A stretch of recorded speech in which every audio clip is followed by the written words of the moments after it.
Hello students, चलिए आज हम लोग देखते हैं थर्मोडायनामिक्स से रिलेटेड एक टॉपिक को।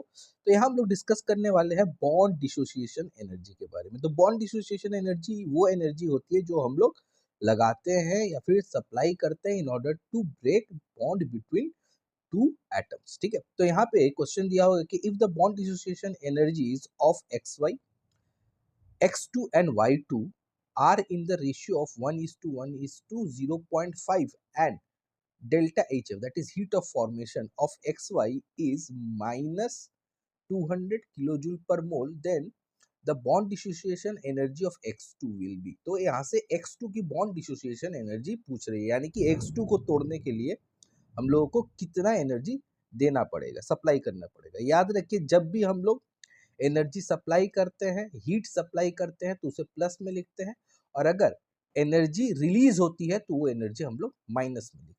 ठीक है, तो यहाँ पे हम लोग इस इक्वेशन को इस तरीके से लिख लेंगे, that is x2 plus y2 equal to xy, और बैलेंस कर लेंगे। ठीक है, यहाँ पे heat of formation of xy जो था वो था माइनस 200 किलो जूल पर मोल, यानी कि ये जो रिएक्शन है ये एक्सोथर्मिक है, यहाँ पे हीट लिबरेट हो रही है, रिलीज हो रही है।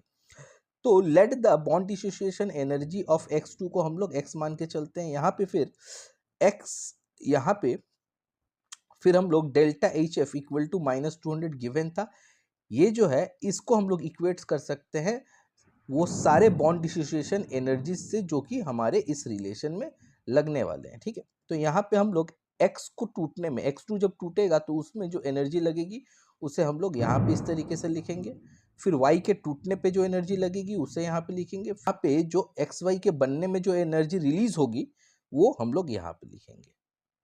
तो इस पूरे इक्वेशन को 2 से मल्टीप्लाई करते हैं so that we can get rid of this half coefficient. तो यहाँ पे ये इक्वेशन स्टैंड आउट होती है -400 delta H X Y plus delta H Y Y -2 delta H X Y. ठीक है, तो यहाँ पे x की वैल्यू जो हम लोगों ने ली थी वो क्या थी, x2 की डिसोसिएशन एनर्जी थी, तो यानी इसकी वैल्यू x।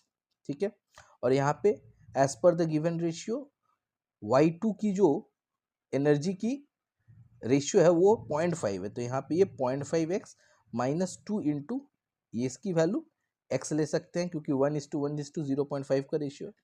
तो इस इक्वेशन को हम लोग जब सॉल्व करेंगे तो यहाँ से जो x की वैल्यू आएगी वो आएगी 800 किलो जूल पर मोल।